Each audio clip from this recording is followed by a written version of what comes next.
하나님 말씀 사도행전 18장 1절에서 11절을 보겠습니다.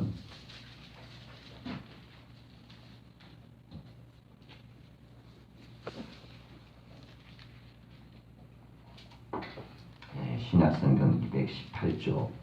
얘네 좀 찾아주세요.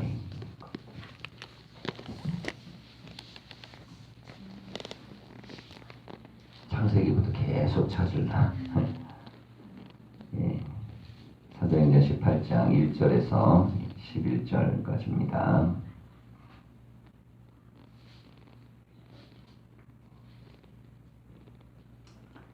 교독하겠습니다. 그 후에 바울이 아덴을 떠나 고린도에 이르러 아굴라라는 본토에서 난 유대인 한 사람을 만나니 클라우디오가 모든 유대인을 명하여 로마에서 떠나라는 고로 그가 그 안에 브리스길라와 함께 이달리아로부터 새로 온지라. 바울이 그들에게 가매 생업이 같음으로 함께 살며 일을 하니 그 생업은 천막을 만드는 것이더라. 안식일마다 바울이 회당에서 강론하고 유대인과 헬라인을 권면하니라. 실라와 디모데가 마케도냐로부터 내려오매 바울이 하나님의 말씀에 붙잡혀 유대인들에게 예수는 그리스도라 밝히 증언하니 그들이 대적하여 비방하거늘 바울이 옷을 털면서 이르되 너희 피가 너희 머리로 돌아갈 것이요 나는 깨끗하니라. 이후에는 이방인에게로 가리라 하고 거기서 옮겨 하나님을 경외하는 디도 유스도라 하는 사람의 집에 들어가니 그 집은 회당 옆이라. 또 회당장 그리스보가 온 집안과 더불어 주를 믿으며 수많은 고린도 사람도 듣고 믿어 세례를 받더라. 밤에 주께서 환상 가운데 바울에게 말씀하시되 두려워하지 말며 침묵하지 말고 말하라. 내가 너와 함께 있음에 어떤 사람도 너를 대적하여 해롭게 할 자가 없을 것이니 이는 이 성중에 내 백성이 많음이라 하시더라. 함께 읽겠습니다. 1년 6개월을 머물며 그들 가운데서 하나님의 말씀을 가르치니라. 아멘. 인사하겠습니다. 말씀 안에 복된 하루가 되십시오.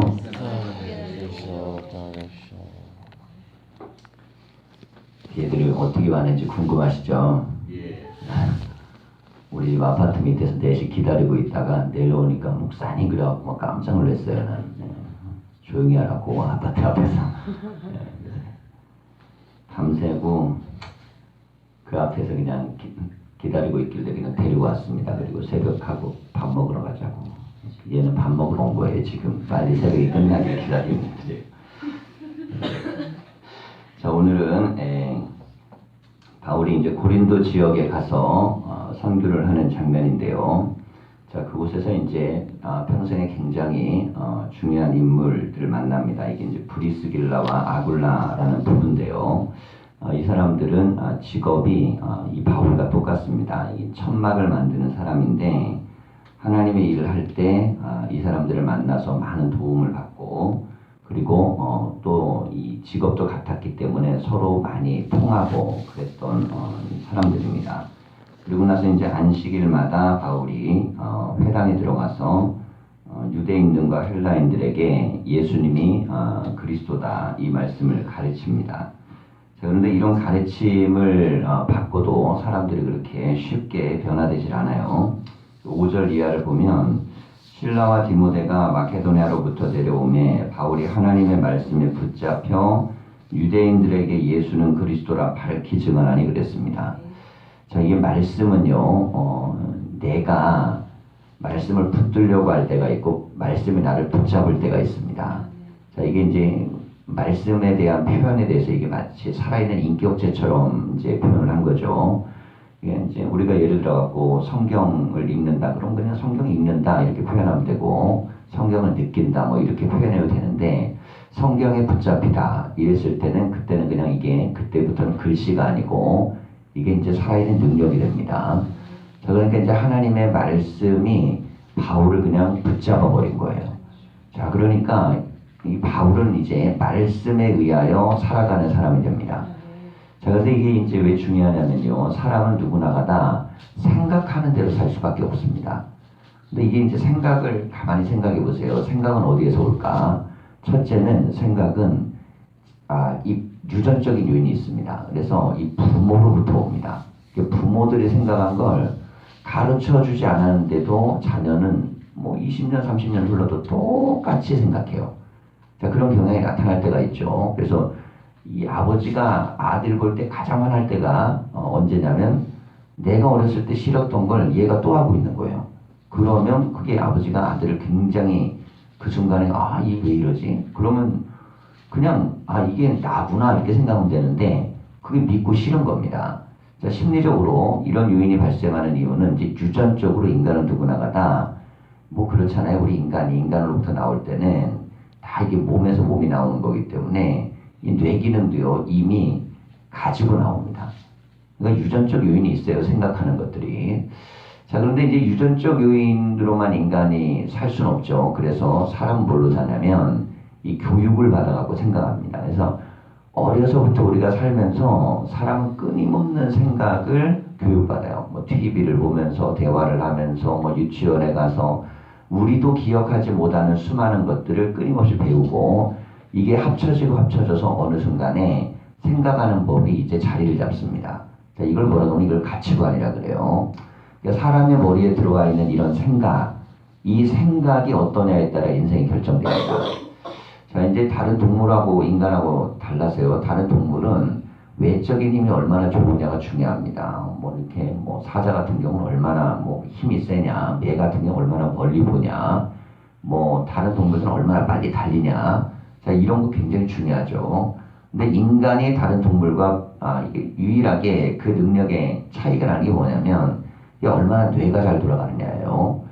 자, 그런데 어렸을 때는요, 뭐 유치원에서는 누가 가장 대장이냐? 유치원에서 힘센 애가 대장이에요. 그래갖고 주먹질 잘하고, 그리고 뭐 조금 등치 크고, 그리고 말 세게 하고, 이러면 대장 됩니다. 근데 언제까지 이게 대장 되냐면, 이게 뭐 20대 될 때까지는 힘센 애가 무조건 대장이에요.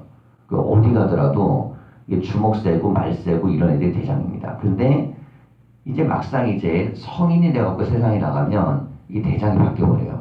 그건 누가 대장을 하느냐? 무조건 머리가 센 사람이 대장을 하게 돼 있습니다. 그 이유는 세상이라는 거는 생각하는 능력이 얼마나 뛰어나냐. 자, 이것에 따라서 움직이도록 되어져 있어요. 인간 세상이라는 것이. 자, 그래서 우리는 적어도 20세가 되기 전까지는 어떤 훈련을 하는 거냐면 생각하는 능력을 키우는 훈련을 하는 겁니다. 생각의 능력. 그리고 그 이후에는 이것들을 통해 갖고 계속 생각의 능력을 가지고 세상을 사는 힘을 얻는 것인데요. 자, 그러다 보니까 이 생각의 능력을 키우기 위해서 사람들은 어떻게든 생각의 능력을 키우기 위한 방법을 합니다. 책도 읽고 공부도 하고 뭐 수많은 방법을 다 동원을 하죠. 자, 그런데 성경에서 뭐라 그러냐면 이 생각하는 능력이 가장 기본은 무엇이냐면 하나님을 높이는 것이다 라고 얘기합니다. 자, 하나님을 높이는 게 생각하는 능력에서 가장 기본이고 가장 중요합니다. 그러니까 이게 첫 번째 게 잘 돼야 나머지도 잘 되는데 세상의 지식이라는 건요 써먹을 수 있는 것만 가능한 것입니다. 자, 예를 들어 갖고 뭐 이제 저도 뭐 굉장히 오랜 동안 뭐 영어도 하고 또 공부도 하고 많이 했는데 그래도 저 같은 경우 굉장히 많이 써먹는 거예요. 왜냐하면 가르치니까. 근데 대부분의 경우는 배웠던 걸 써먹는 경우 거의 없습니다. 자, 그런데 이 문제가 뭐냐면 이런 거예요. 예를 들어 갖고 아이들이 학교에서 영어를 공부해요. 그러면 써먹지도 못할 영어를 대한민국에서는 그걸 가지고 사람에 대한 순위를 결정해 버립니다. 그래서 그렇잖아요. 써먹지도 못하니까 언제만 써먹냐면 시험지 볼 때만 써먹어요. 그런데 시험지 볼 때만 써먹고 나머지는 인생을 살다 보면 별로 쓰지도 않습니다. 그런데 인생을 그걸로 이제 점수를 매기죠. 근데 더 큰 문제는 뭐냐면 그런 것이 옳다라고 생각하는 구조입니다. 이 구조가 세상을 살아요. 그러면 예를 들어 이런 거예요. 영어를 100점 맞는 친구가 있고 10점 맞는 친구가 있잖아요. 그럼 영어를 100점 맞는 친구는 어떻게 생각하냐면 나는 굉장히 세상을 살 수 있는 힘이 탁월하다고 느끼고 10점 맞는 친구는 나는 세상을 살기에는 열등하다고 느낍니다. 근데 정작 세상에 나가면 10점이나 100점이나 별로 그렇게 써먹을 게 없어요. 자, 그런 것들도 많습니다. 반면에 이제 뭐 배우는 것들 중에 꼭 필요한 것들, 역사라든지 사회라든지 뭐 정치, 경제, 문화라든지 뭐 이런 것들이 있는데 실제로 그건 또 학교에서 교과목의 점수에 해당 비율이 높지 않아요. 뭐 실제로 써먹어야 되는 비율이 많은 것들은 100점, 1점밖에 안 되고, 그리고 현실에서 별로 그렇게 많이 안 쓰는 건 4점 뭐 이렇게 됩니다.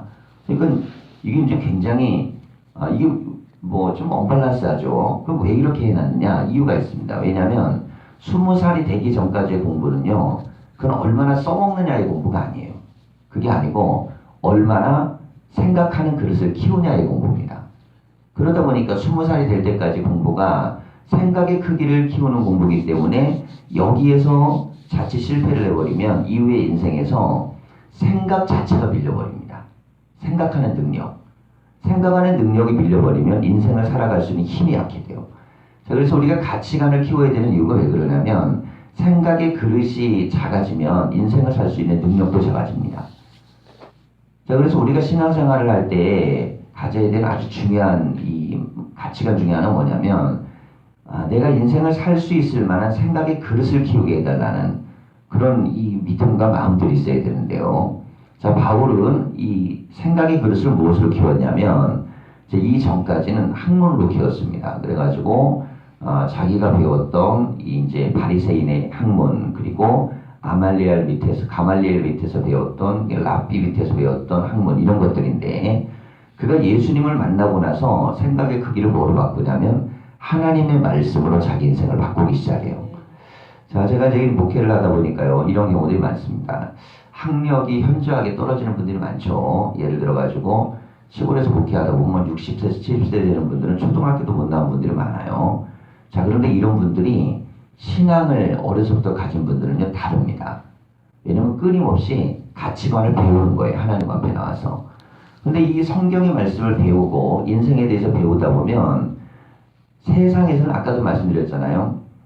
써먹지도 못하는 것을 수십 년 가르칩니다. 자, 그런데 하나님의 말씀은 우리의 인생에 꼭 필요하고 쓸 수 있는 것들만 대부분 가르칩니다. 그러니까 이 말씀이 내 안에 들어와서 말씀에 붙잡기가 되면 비록 세상의 것들을 통해서는 인생의 길을 못 열어도 하나님의 말씀으로 인생을 열 수가 있습니다. 자, 그래서 이 기독교인 초기 그리스도인들은요, 대부분 문맹자들이 많았습니다. 가난한 사람들, 글씨 모르는 사람들. 그래서 우리가 이제 중세 때를 보면요, 중세는 글씨를 모르는 사람이 너무나 교인이 많아서, 그래서 글씨를 알 수도 없고 읽을 수도 없으니까 이걸 그림으로 그려서 신앙을 갖도록, 그래서 이게 그린 게 바로 성화예요, 성화. 이게 그림 보고 믿음 갖는 거예요. 그리고 설명해 주는 거예요. 저게 예수님이야, 저게 사도들이야, 너희들은 나중에 천국에 이렇게 가는 거야. 자, 그렇게 문맹률이 높고 글씨도 모르고 했던 사람들인데, 그들이 어떻게 세계적인 이 유럽의 제국을 만들고 그리고 세계적인 기독교 국가로 갈 수 있었는가? 그 중요한 이유는 바로 끊임없이 하나님의 말씀을 배우는 훈련 때문에 그렇습니다. 하나님의 말씀을 배운다는 것은 내 삶과 내 인생을 살아가는 가치관을 형성하는 거예요. 자, 그래서 지금 이 바울이요, 자기의 인생의 마지막 가치관은 뭘로 설정하냐면 살아계신 하나님의 말씀에 붙잡힌 바 됩니다. 자, 이러니까 그의 인생의 삶의 모든 메시지는 전부 다 성경적인 가치관으로 사람들을 가르치고 또 그 안에서 능력을 행하게 되는 것입니다. 자, 이런 가운데 이제 바울 일행이 복음을 증거하는데 문제는 이렇게 하나님 말씀을 전해도 고린도에 있는 유대인들이 그렇게 반응이 좋지 않아요. 받아들이지 않은 겁니다. 바울이 굉장히 마음이 좀 상했어요. 자, 그러면서 8절, 6절을 보면요, 그들을 대적하여 비방하거늘 바울이 옷을 털면서 이르되 너희 피가 너희 머리로 돌아갈 것이요 나는 깨끗하니라. 이후부터 이방인에게로 가리라 하고 그랬습니다. 자, 열심히 전도해도 받아들이지 않는 겁니다. 말씀을 전해도 수용하지 않고. 그래서 바울이 뭐라면, 야, 그러면 나도 너희에게 할 건 다 했으니까 니들이 안 받아들이면 소용없어. 그리고 그걸 털어버렸다는 거예요. 그리고 나서 이방인들을 전도하기 위해 집중합니다. 안 되는 쪽으로 가는 것에 너무 스트레스 안 받고 다른 길을 열어낸 것이죠. 자, 이 가운데 있을 때 구절을 보면 이제 이 유명한 구절입니다. 사도행전에서는 이게 빨간 글씨가 별로 안 나와요. 빨간 글씨는 예수님이 하신 말씀에만 우리가 이제 성경에 빨간 글씨 표시를 하잖아요. 근데 사도행전에는 몇 번 나오지 않습니다. 그나마 나오는 말씀들 중에 이게 바울에게 주는 말씀이에요. 바울을 환상 중에서 만나는 말씀. 지금은 또 바울에게 하나님이 또 흔들리고 어려운 이 선교 환경 속에서 자신감을 주시는 겁니다.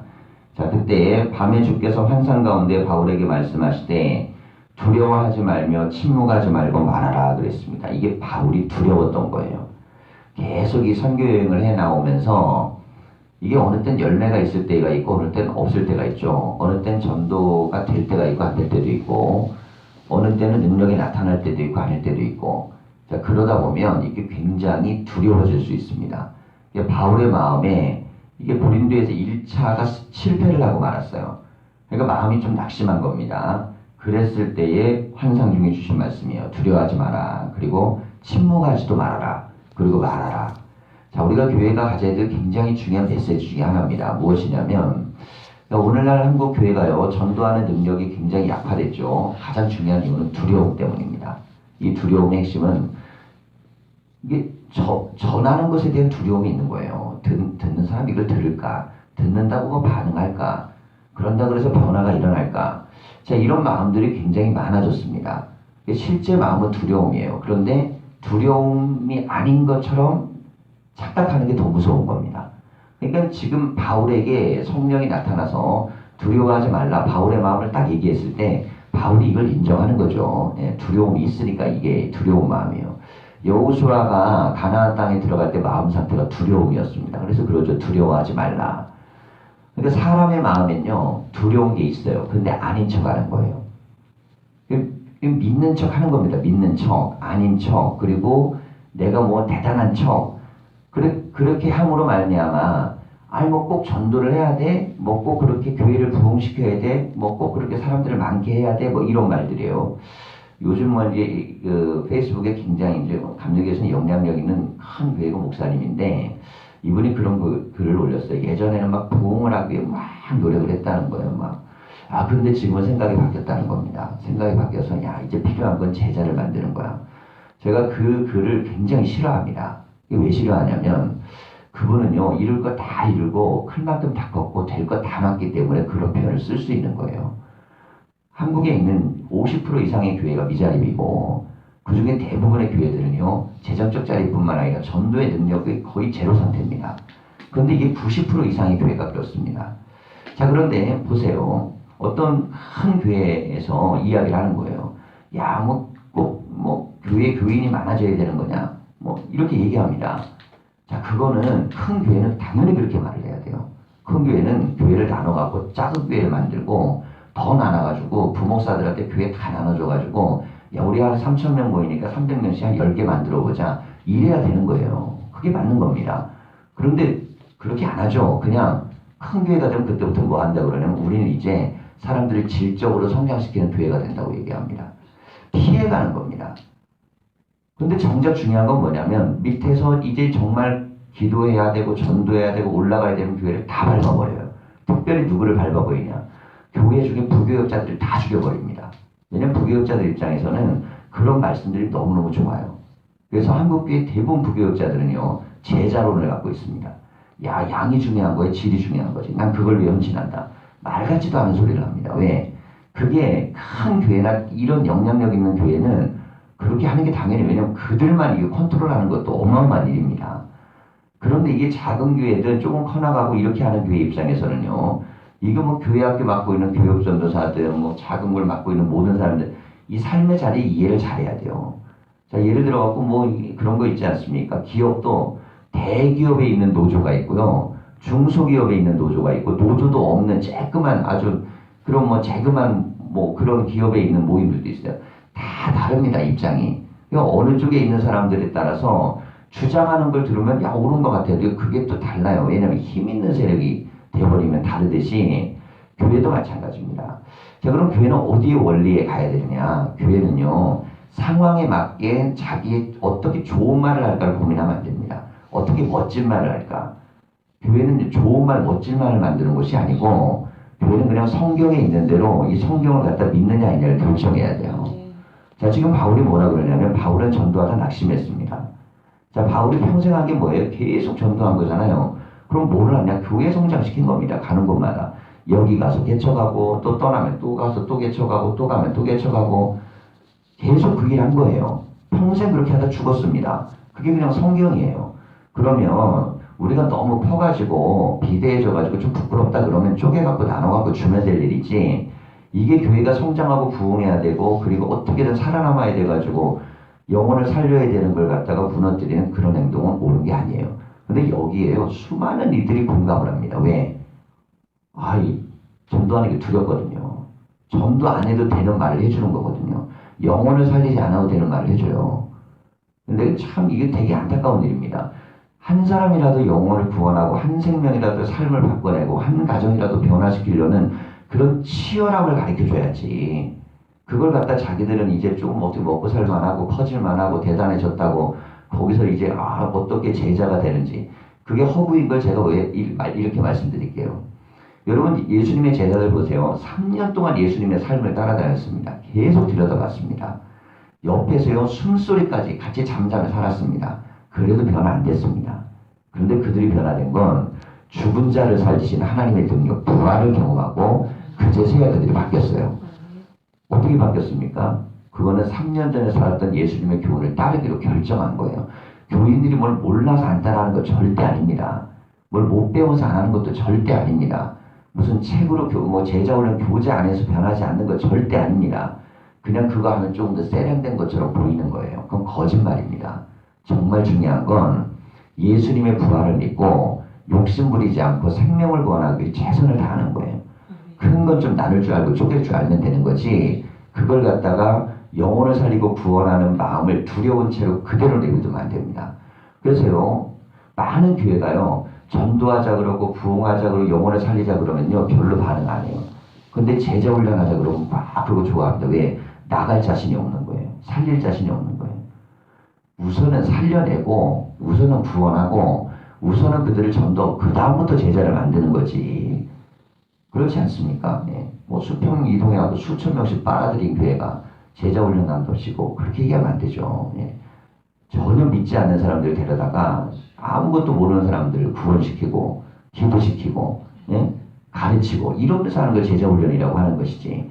우리가 교회 안에 가장 큰 함정이 뭐냐? 오늘날의 함정은요, 전도하지 않아도 되는 논리가 너무 많다는 거예요. 영혼을 구원하지 않아도 되는 논리를 가지고 우리를 너무너무 자연스럽게 무장해버립니다. 이게 그럼 성경의 뜻이면 환상 중에 주님이 이렇게 말씀하셨어요. 야, 힘들지 어렵지 이제 그만해라. 그만 전도 그만하고 교회 성장하려고 하는 거 그만하고 지금부터는 데리고 있는 사람 그냥 예수님 말씀 되든 안 되든 그것만 열심히 해. 이렇게 얘기해야죠, 주님이. 자, 그런데 오늘 말씀 마지막 보십시오. 10절을 보면 내가 너와 함께 있으면 어떤 사람도 너를 대적하여 해롭게 할 자가 없을 것이니 이는 이 성중에 내 백성이 많음이라 그랬습니다. 구원받을 자가 많다는 거예요. 포기하지 말라는 겁니다. 포기하지 말고 그리고 하나님 앞에 나아가고 그리고 생명들을 구원하기 위해서 최선을 다하라는 거예요.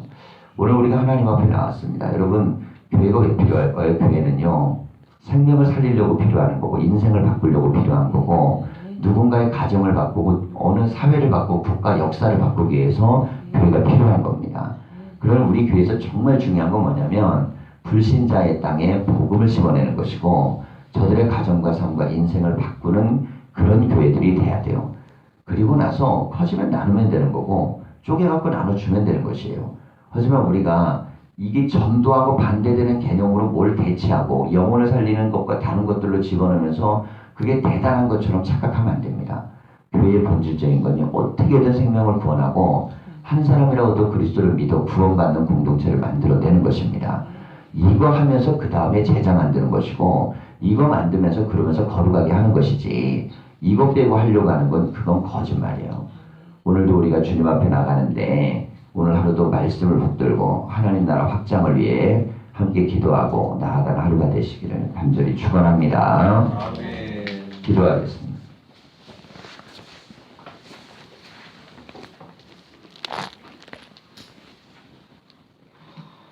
살아계신 하나님, 하나님의 교회가 생명을 살릴 수 있는 교회가 되게 하여 주시고 세상의 가치관에 빠져서 헤어나오지 못하며 절망 속에 있는 자들을 끌어내 저들이 예수 그리스도를 믿고 구원받는 역사들이 일어나는 교회들이 되게 하여 주시옵소서.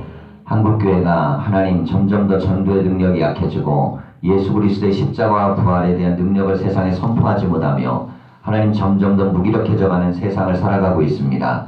하나님, 우리는 떨어지는 감을 기다리지 아니하게 하여 주시고 우리가 노력하고 애쓰며 찾아가며 기도하며 저들의 영혼에게 복음을 증거하게 하여 주시옵소서. 오늘 이 새벽에도 하나님 앞에 나와서 하루를 시작합니다. 오늘 하루가 우리가 말씀을 증거하며 전도하며 그리스도의 아버지 하나님 나라를 하나님 선포하는 하루가 되게 하여 주시고 특별히 하나님께서 오늘 하루를 말씀으로 붙드셔서 승리하는 하루가 될 수 있도록 인도하여 주시옵소서. 감사를 드리며 예수님의 이름으로 기도하였습니다. 아멘.